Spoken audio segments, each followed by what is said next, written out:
Bonjour. Aujourd'hui, je voudrais parler de mon sujet favori, qui sont les croyances, l'environnement et les perceptions en général. On parle souvent de réalité du terrain quand il s'agit d'un domaine professionnel ou autre. Parce que les gens se concentrent tout le temps sur ce qu'ils voient autour d'eux dans le présent. Ils se concentrent sans se rendre compte sur les choses qu'ils ne veulent pas. Et ainsi, ils perpétuent cette réalité du terrain. Souvent, on a besoin de se baser sur ce genre de perception pour avoir une sorte de certitude. Se dire, ce que je veux faire, ça va nécessiter tant de travail, ça va me rapporter tant de succès et tant d'argent. Ça va être comme ça, la journée type ou etc. Je vais pouvoir aller à telle distance, etc., etc. Mais en fait, souvent, c'est une excuse pour ne pas faire plus. Parce qu'en fait, la réalité du terrain, ça sera ce que nous, on en fera. Ça sera ce que nous, on pourra apporter de nouveau dans ce domaine. Donc, on a tout le temps des preuves de ce qu'on croit. C'est-à-dire que la réalité, elle a toujours un petit temps de retard sur nos croyances. Ouais, elle a presque... Enfin, c'est chaque une minute, entre guillemets. Parfois un peu plus, parce qu'on a des croyances qui sont plus ou moins ancrées. Mais le fait d'attendre de la certitude et des confirmations dans le monde extérieur pour faire telle ou telle chose, c'est pas du tout le bon chemin. Parce qu'on n'aura jamais de certitude comme on l'imagine. En fait, c'est à nous de faire ce pas avant que la réalité nous rattrape. En fait, c'est toujours dans l'autre sens. Il y a un vers dans la Bible qui dit « Nous marchons avec la foi et non pas avec la vue ». Je prends l'exemple de l'argent. C'est pas en se concentrant sans arrêt sur les blocages qui nous empêchent d'être riches, le fait de se dire tout le temps j'ai des blocages, ou se dire comment je vais faire pour payer cette chose, est-ce qu'il va falloir que je me force à faire un travail que je déteste, et grappiller le moindre centime, ne pas vouloir dépenser, vouloir absolument garder son argent. C'est pas comme ça qu'on devient riche en fait. Parce que pour l'énergie de l'argent, et c'est la même chose pour beaucoup d'autres énergies, mais l'énergie de l'argent qui abonde, l'abondance, c'est vraiment voilà, l'expansion, c'est le calme, c'est la paix, c'est la sérénité, c'est la détente en gros.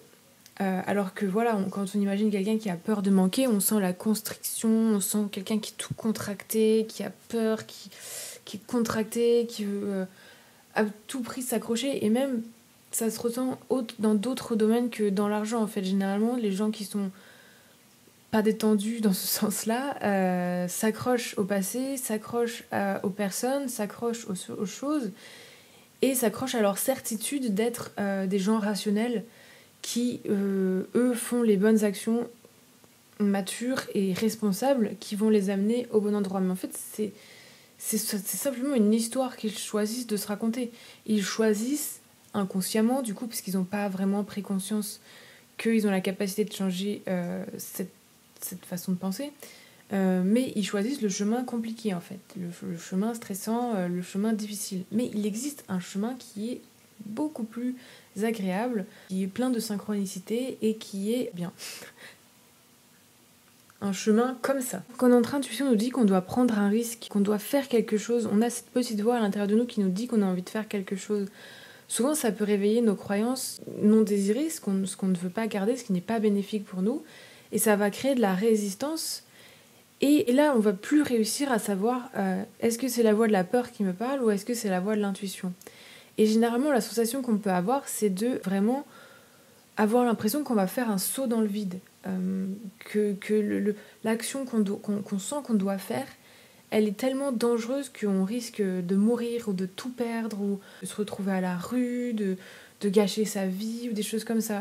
Après, bon, il faut quand même que si c'est l'affrontement, il faut quand même que ce soit accompagné par un peu de plaisir, enfin qu'on a envie de le faire quand même. Qu'on sente que c'est cette chose-là qui nous appelle. Mais oui, généralement, en fait, ça va faire ce premier pas vers ce qu'on veut réaliser. Ça va être comme fermer les yeux et mettre un pied dans le vide. Et ça a été mon cas. J'ai pris des risques dans ma vie qui ont été ressentis comme tels, où j'avais vraiment tous mes sens qui me disaient non, c'est pas possible, ne le fais pas, c'est dangereux, ça va à l'encontre de toutes les croyances que tu as emmagasinées jusqu'à aujourd'hui. Sauf que j'ai choisi de ne pas écouter cette histoire et j'ai choisi de plutôt écouter mon intuition. Et à chaque fois que j'ai fait ça, quand j'ai fermé les yeux et que j'ai mis ce pied dans le vide, je me suis rendu compte qu'en fait, il y avait un filet qui m'attendait. C'est-à-dire que je ne suis pas tombée dans le vide, je ne suis pas, il n'y avait pas de précipice. Depuis le début, il n'y en avait pas en fait. Souvent dans les films où il y a des explorateurs qui vont dans des temples mayas ou aztèques, il y a souvent une porte et il y a un précipice et il y a une autre porte de l'autre côté. Et dans certains films, le piège, c'est pas des flèches ou des choses comme ça qui essayent de les toucher, c'est qu'en fait, c'est un trompe-l'œil. C'est qu'en fait, c'est peint, le sol, il est peint comme si c'était un précipice, mais en fait, c'est juste voilà, un trompe-l'œil. Et du coup, en fait, ils peuvent marcher dessus. Et en fait, quand on prend un risque vers quelque chose qui est plus de l'ordre du destin, quand on écoute vraiment notre intuition, c'est vraiment ça qui nous arrive en fait. On lâche prise parce que de toute façon, ça devient plus douloureux de rester là où on est que de ne pas faire ce qu'on a vraiment envie de faire. Et du coup, on fait le premier pas, on s'attend à la chute et en fait, non. Et en fait, depuis le début, on pouvait traverser tranquillement, ce n'était que de la peinture, ce n'était qu'une illusion. Et c'est pareil pour tout. Alors bien sûr, encore une fois, je fais appel à votre discernement et à la nuance. Je ne vous dis pas de sauter dans le vide littéralement, parce que là, faut quand même savoir reconnaître la peur qui est bien réelle, c'est-à-dire l'instinct. L'instinct, c'est la voix primaire, c'est le cerveau animal qui va nous dire non, là, c'est vraiment danger, vie ou mort. Là, c'est vraiment un risque qui n'est pas nécessaire de prendre. Il y a quand même une grosse différence entre avoir peur de lancer son entreprise et avoir peur d'aller dans un quartier étrange le soir, en pleine nuit, seul, alors qu'il y a une bande de gens étranges. Enfin, il y a quand même un discernement à avoir sur ce genre de choses. Parce que justement, quand on est déconnecté de nos sensations à ce niveau-là, ça se mélange complètement. En fait, on va pas réussir à reconnaître la voix de l'intuition de la voix de la peur. Et du coup, on peut parfois croire que c'est notre intuition qui nous dit de faire telle ou telle chose ou de ne pas faire telle ou telle chose, alors qu'en fait, c'est la peur et vice-versa. Et ça fait aussi qu'on peut croire qu'une situation réellement dangereuse ne l'est pas, parce qu'on se dit oui mais c'est juste mes croyances, etc., etc. Donc c'est pour ça que c'est quand même quelque chose qu'il faut se réentraîner à avoir, parce que c'est quelque chose que quand on était plus connecté à la nature, on faisait naturellement. Mais voilà, c'est quand même important de connaître la différence entre ces deux voies. Et pour ça, d'ailleurs, il n'y a qu'une seule solution qui est rapide, magique et facile, entre guillemets, c'est la méditation. C'est le fait de faire le silence, de faire taire le mental, là, qui raconte tout plein d'histoires, toutes sortes de choses, qui croit qu'il connaît tout mieux que le reste. Et ensuite, la petite voix, elle remonte toute seule. Et au niveau de la créativité, c'est vraiment un avantage de méditer, parce qu'en fait, cette petite voix va vraiment nous dire, parfois nous donner des idées tout entières. Donc voilà, quand on est prêt à lâcher une ancienne croyance, généralement, on a tous nos sens qui nous disent non, ne fais pas ça. Par exemple, la croyance sur l'argent, arrêter d'adhérer à une croyance qui n'est pas bénéfique, c'est-à-dire l'argent est difficile à obtenir, je ne mérite pas d'être riche ou des choses comme ça. Ou voilà, il faut faire attention à l'argent, il faut vraiment garder le moindre centime parce que c'est très important. Voilà, cette mentalité de manque, cette mentalité de précarité. Il y a en fait une sorte de loyauté à ces croyances-là qui va être un petit peu difficile à briser au début. En fait, passer de l'argent est difficile à obtenir, je dois travailler très dur et travailler plusieurs emplois pour pouvoir subvenir à mes besoins, et l'argent fluctue facilement dans ma vie, et j'ai besoin de travailler seulement quelques heures par jour en faisant ce que j'aime. C'est vrai qu'il y a un écart, mais ça prend du temps et ça prend de la répétition. Ça peut être difficile, et après avoir accepté ces nouvelles croyances et avoir expérimenté une réalité différente, il peut y avoir un petit moment de déstabilisation, parce qu'on se rend compte que vraiment notre réalité est basée sur des croyances erronées depuis le début, et ça dans tous les domaines de notre vie. Donc par exemple, vous pouvez réussir à débloquer quelque chose financièrement et vous rendre compte qu'en fait vous avez des croyances non désirées, non désirables et non désirées dans tout le reste de votre vie, et vous dire mais j'avais choisi le mode difficile en fait. C'est vraiment choisir le mode difficile. Mais je reviendrai un petit peu sur la raison de nos croyances limitantes, justement, comment elles sont arrivées là et comment on peut s'en sortir. Donc je vous encourage vraiment à juste arrêter, en fait, tout simplement, oui, faire le choix d'arrêter de vous identifier aux croyances que vous avez qui ne vous servent plus, parce que c'est un choix. C'est un choix, c'est quelque chose qu'on acte dans le présent. Et c'est pour ça aussi que je répète souvent que le pouvoir, c'est maintenant. Le pouvoir, c'est à chaque instant. Donc c'est-à-dire qu'à chaque instant, vous pouvez choisir de tout simplement arrêter de vous raconter une certaine histoire sur un certain sujet. Vous n'avez pas forcément besoin de plusieurs semaines de travail, d'exercice et compagnie. Vous pouvez juste arrêter. Vous pouvez juste faire le choix de croire autre chose. Et étant donné que le pouvoir est à chaque instant, vous avez toujours le pouvoir à chaque instant en fait, de complètement changer votre réalité, le choix il est entre vos mains. Donc c'est-à-dire que si jamais vous avez réussi à adhérer à une nouvelle croyance qui est bénéfique pour vous, mais que, eh bien, il y a encore les blessures du passé qui vous ramènent temporairement dans une croyance que vous ne voulez plus, ce n'est pas grave. Il n'y a pas à s'en vouloir. Au contraire, c'est le moment de s'accorder de la bienveillance parce qu'en fait, à chaque instant, vous pouvez recommencer. En fait, vous pouvez à chaque fois recommencer à adhérer à des croyances qui vous sont plus bénéfiques et que vous aurez choisi volontairement. Parce qu'en fait, dans le cerveau, alors je ne connais pas exactement la spécificité technique, mais je sais que quand on a des habitudes de pensée, ça crée comme des chemins pour les neurones dans lesquels ils peuvent passer. Donc c'est normal en fait. Quand on a une habitude de dire je suis pauvre, je suis pauvre, je suis pauvre, là le chemin il est bien tracé, c'est une bonne route bien creusée. Donc si vous arrivez avec votre nouvelle croyance de dire je suis riche, bon, je résume hein, très rapidement, je fais des gros traits, mais entre je suis riche et je suis pauvre. C'est sûr que là, le chemin je suis riche, c'est à vous de le faire en fait, c'est à vous de créer ce chemin. Donc c'est normal qu'il y ait des retours, parce que c'est la facilité pour votre cerveau. C'est la facilité de revenir à chaque fois dans le chemin connu, le chemin facile. Et du coup, c'est juste pour ça que c'est de la répétition en fait. C'est juste de la répétition jusqu'à ce que ce chemin de je suis riche, il soit le plus débroussaillé, entre guillemets, le plus creusé, et que l'autre, il y ait de moins en moins de passages, et qu'au fur et à mesure, les herbes commencent à repousser, et que le chemin redevienne inexistant. Du coup, après, voilà, ce sera votre nouvelle habitude, ce sera de penser comme ça, et puis de toute façon, une fois que vous aurez adhéré à une croyance bénéfique, vous allez tout de suite avoir la preuve, en fait, dans votre réalité, et du coup, là, vous allez pouvoir vous entretenir avec cette réalité-là. Même si je pense que dans tous les cas, il ne faut pas se baser sur la réalité extérieure pour choisir nos croyances, parce que la réalité extérieure n'est généralement pas ce que nous désirons. Donc pourquoi se baser sur ce qu'on ne veut pas pour aller là où on veut. Donc voilà, pour revenir un petit peu sur le sujet du domaine professionnel ou du domaine artistique ou toutes sortes de projets, en fait, ne pas vous concentrer sur les gens qui vous entourent et sur les gens qui sont en train de faire le chemin avec vous, qui sont à votre niveau, parce que c'est pas du tout ça qui va vous emmener là où vous voulez aller. Il y a la phrase un petit peu cliché qui est vraiment cringe, mais bon, elle est quand même utile, c'est de dire visez la lune et vous tombez dans les étoiles. C'est sûr que si vous visez les étoiles, vous arriverez peut-être pas forcément à la lune en fait. Donc il faut se recentrer sur là où on veut aller plutôt que sur ce qui est autour de nous.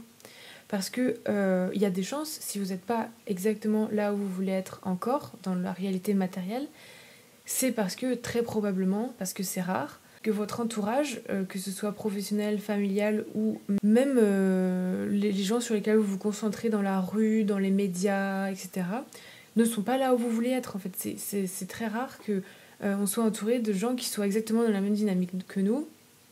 C'est à nous, en fait, d'aller faire de la prospection, c'est à nous de chercher ces gens qui pensent comme nous et de s'en entourer. Et après, c'est exponentiel. Concentrez-vous sur votre objectif final. Concentrez-vous sur des gens qui ont réussi comme vous avez envie de réussir. Inspirez-vous de mentors.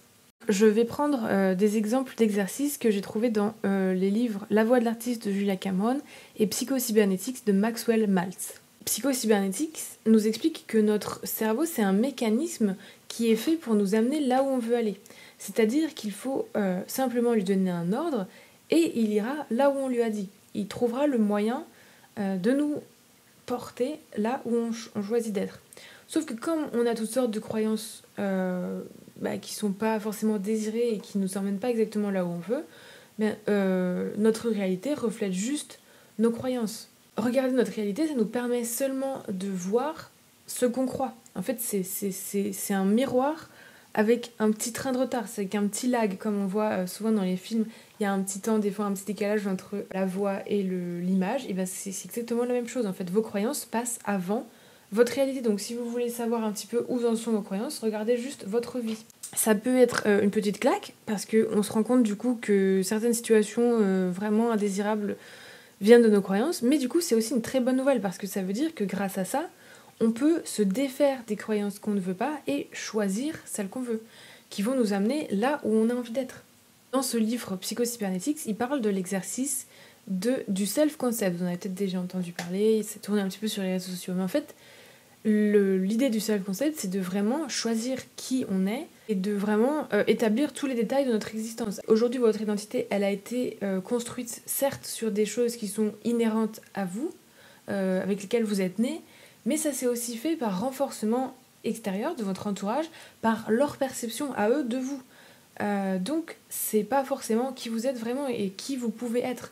C'est que vous vous êtes accroché, comme tout le monde, bien évidemment, tout le monde s'est accroché à ça parce qu'on se dit c'est la réalité, c'est comme ça que les gens me perçoivent. En fait, c'est très subjectif à toutes les personnes, et en plus, les personnes les personnes disent ah, cette personne elle est comme ça, et après l'autre elle va dire ah mais oui elle est comme ça, et du coup la personne, vous vous êtes dit ah bah du coup je dois être comme ça. Si ces deux personnes se disent ça, mais tout le monde s'encourage en fait, et après on a une identité qui se cristallise, mais c'est pas forcément la réalité, c'est simplement des perceptions qui ont été entretenues de façon arbitraire. C'est ce à quoi on a choisi d'adhérer.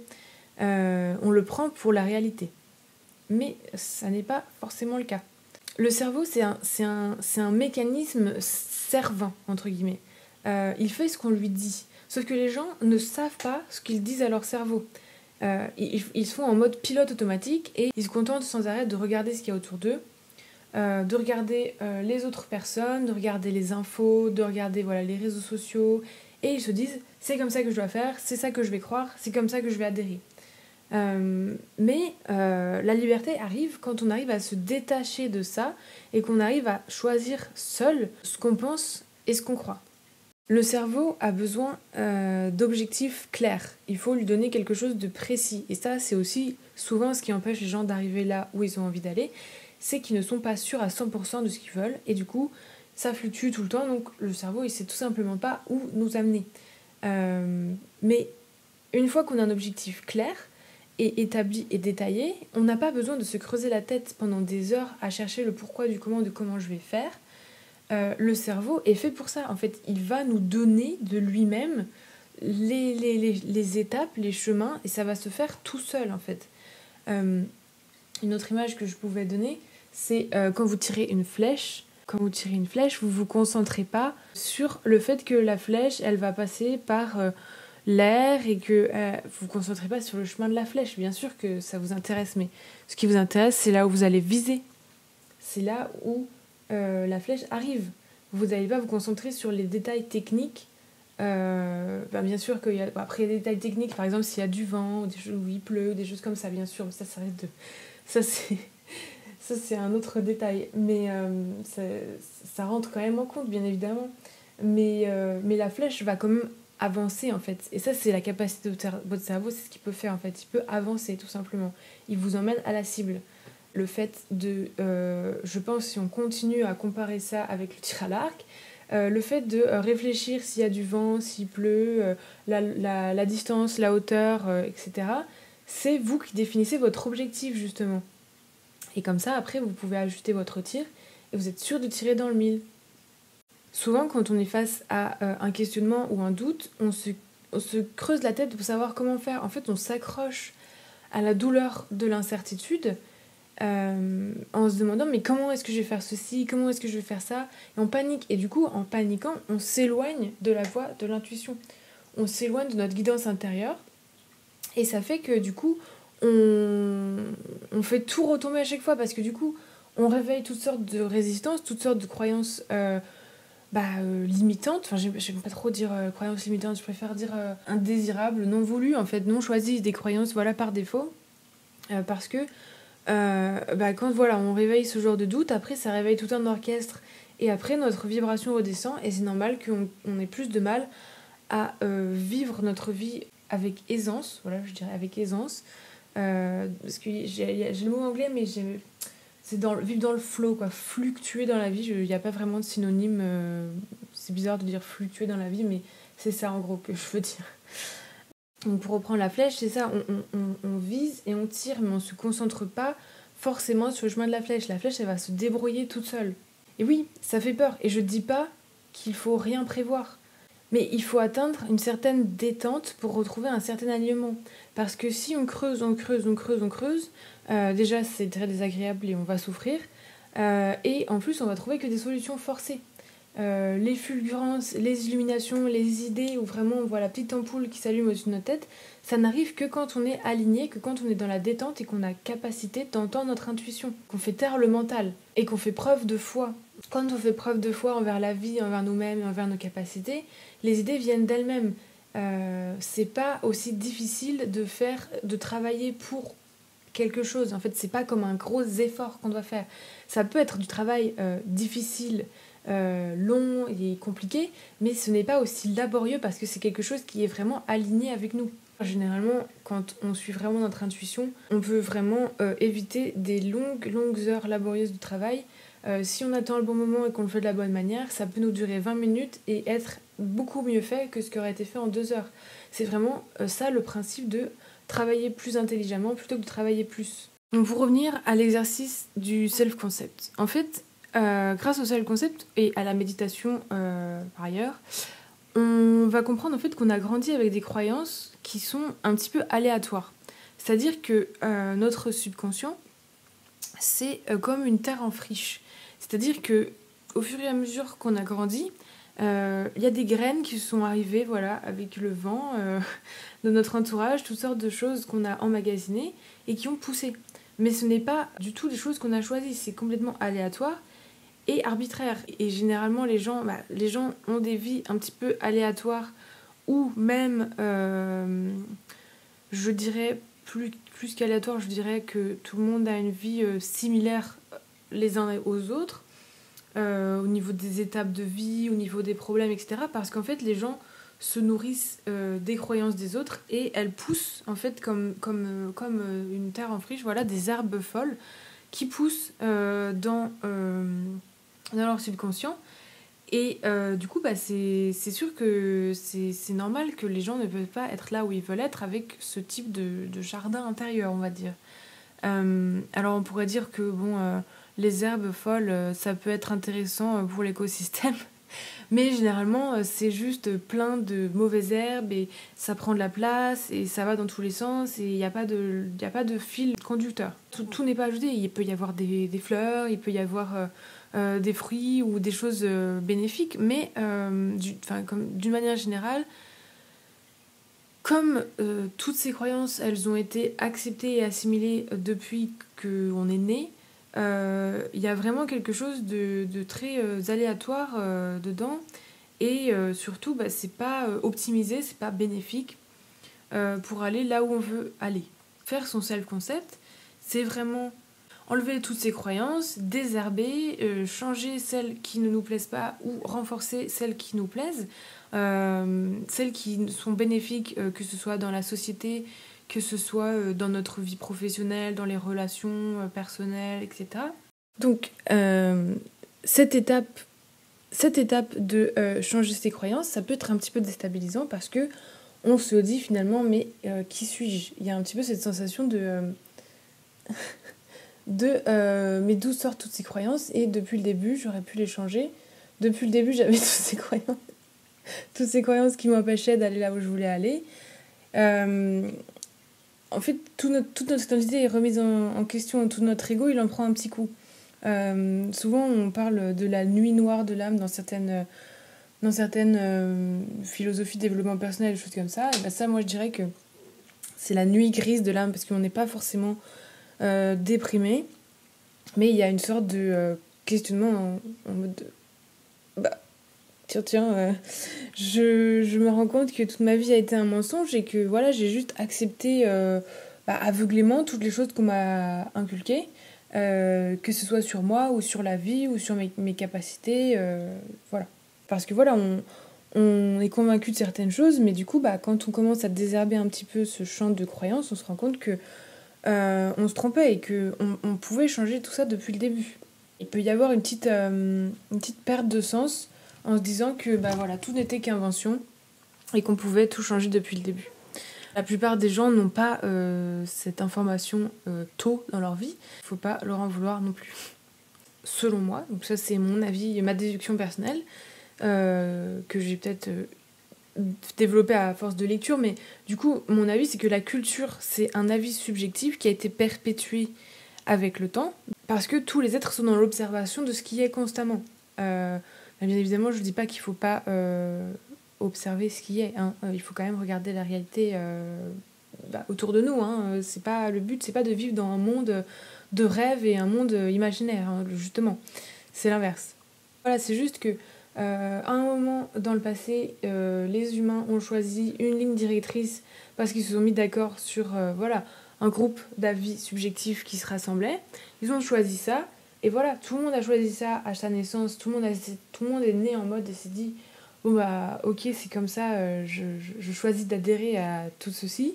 Mais ça pourrait être complètement autre chose en fait. Rien que quand on pense à toutes les civilisations qui se sont éteintes par le passé, la différence de perception de certaines choses, la différence de fonctionnement, la différence des croyances, la différence des règles sociales, on voit à quel point c'est subjectif à une société à un moment donné. On est le fruit de la réalité concrète, parce que dans chaque civilisation il y a des choses qui reviennent, on le voit bien, mais on est aussi le fruit de notre culture à un tel moment.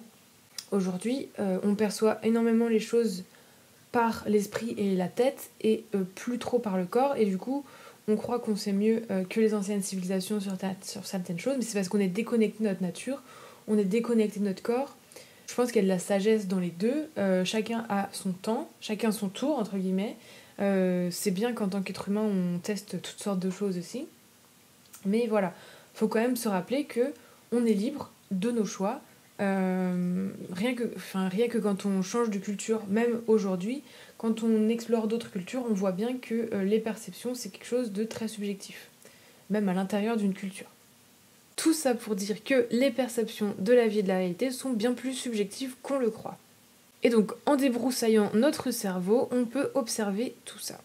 Je regarde régulièrement des vidéos de William Donohue sur YouTube, qui poste des anciennes conférences qu'il faisait dans les années, 80, 90. Ce qui est intéressant, c'est qu'il parle régulièrement du lien des croyances, du subconscient, de la religion. Enfin voilà, c'est très intéressant, si ça vous intéresse, c'est en anglais.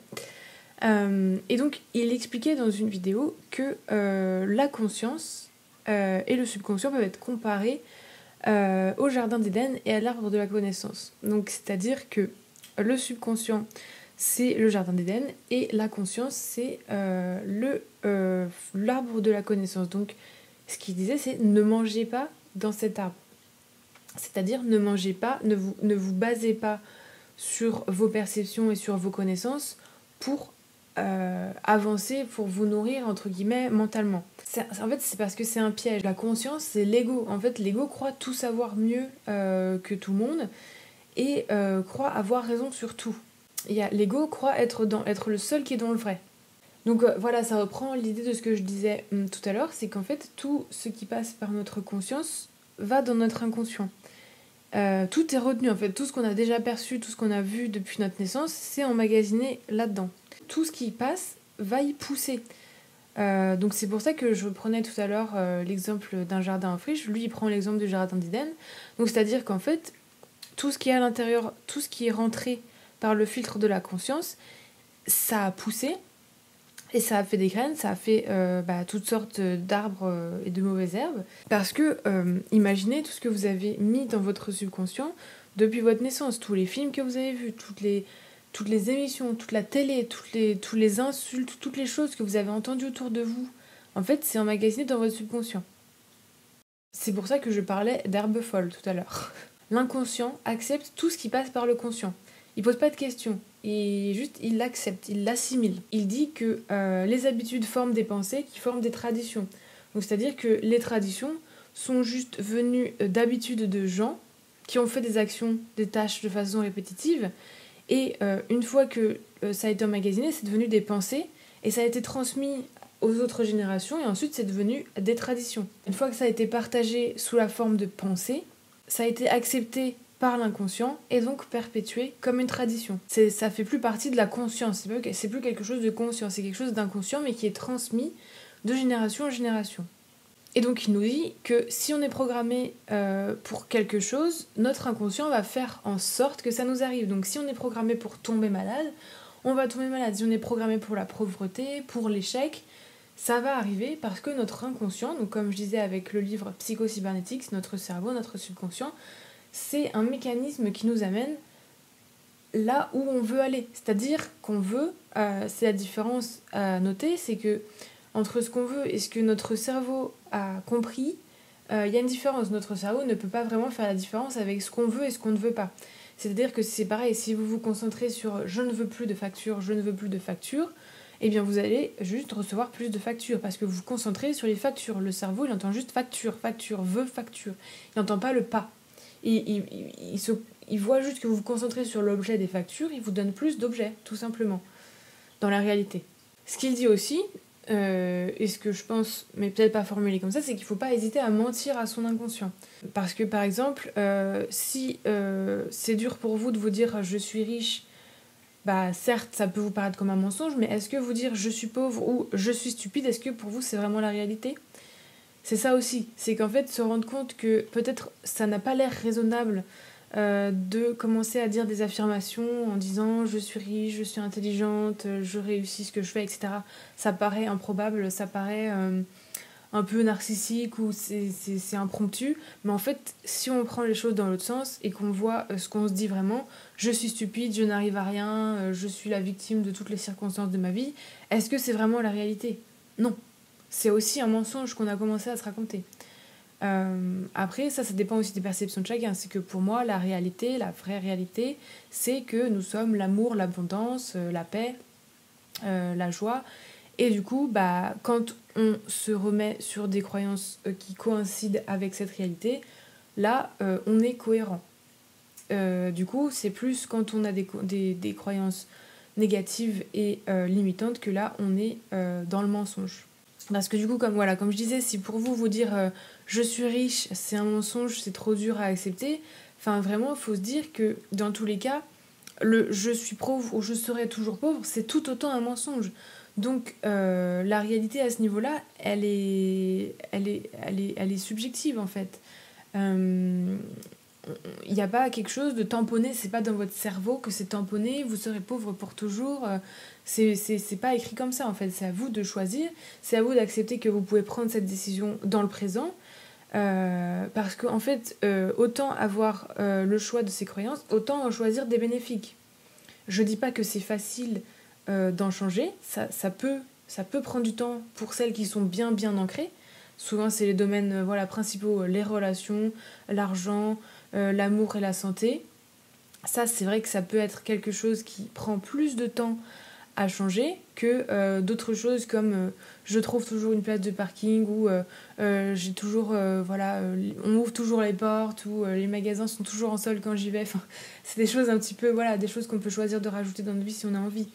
Bon, ça c'est vrai qu'il y a moins de résistance, donc ça va plus facilement arriver en conséquence de notre réalité. Alors que c'est vrai que pour des choses comme des gros sujets comme l'amour, l'argent, la réussite, on peut se décourager en se disant oui mais j'ai changé ma croyance et c'est pas encore arrivé.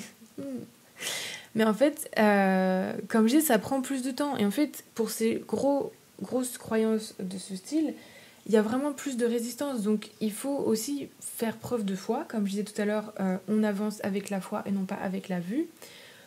Parce que ça peut prendre du temps. Mais c'est la réalité quand même. C'est la réalité parce que vous l'avez projeté, parce que vous l'avez ressenti. Donc, il ne faut pas perdre la foi à ce niveau-là. Puisque c'est notre inconscient qui dirige notre vie, autant lui faire passer des messages bénéfiques.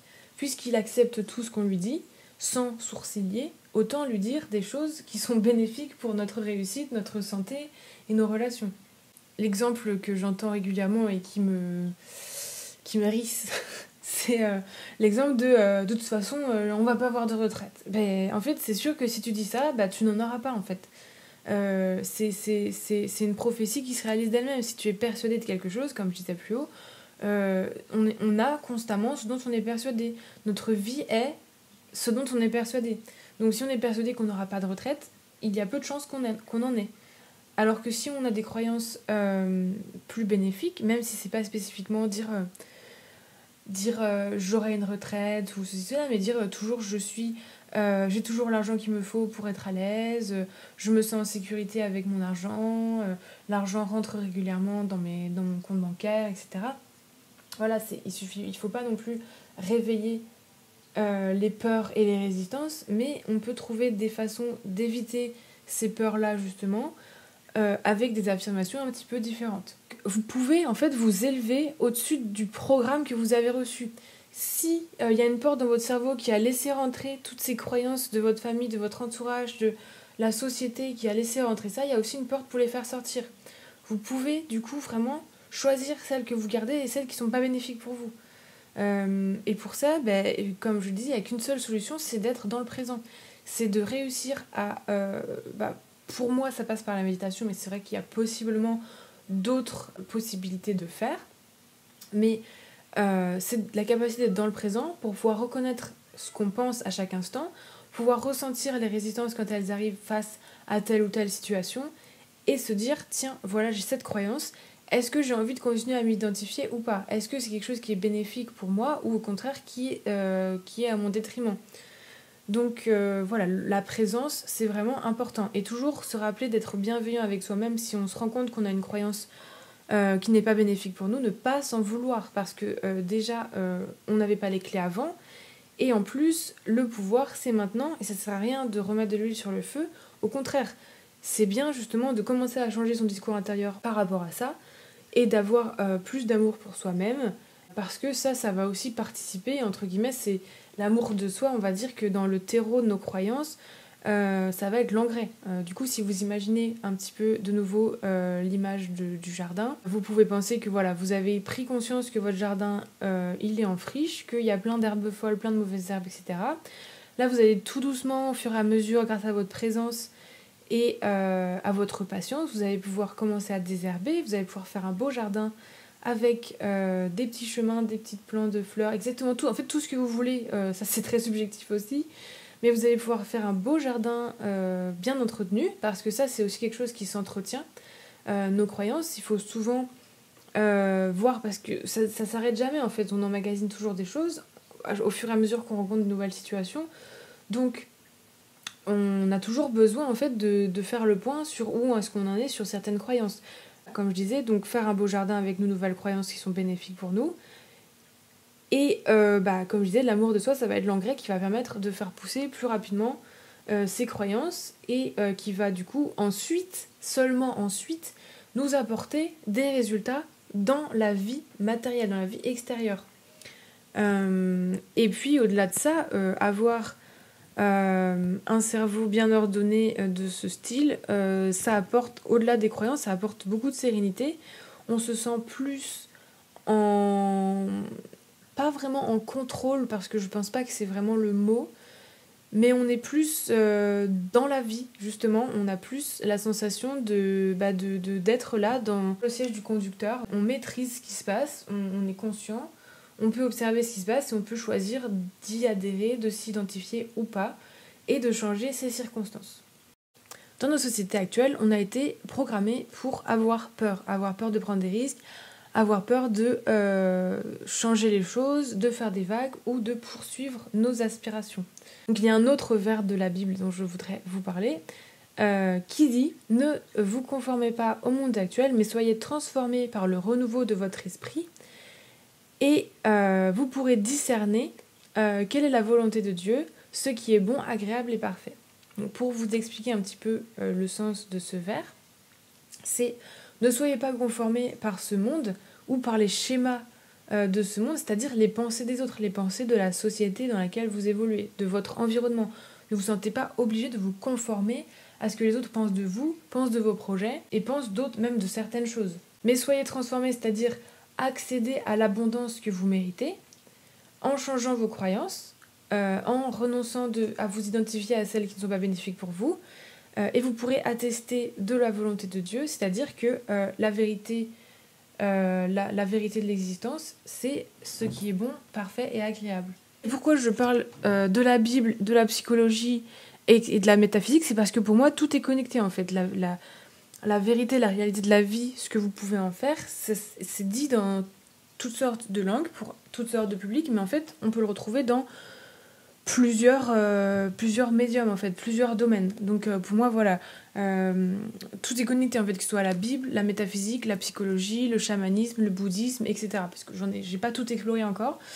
Mais en tout cas, j'ai retrouvé les mêmes vérités générales dans tous ces domaines-là.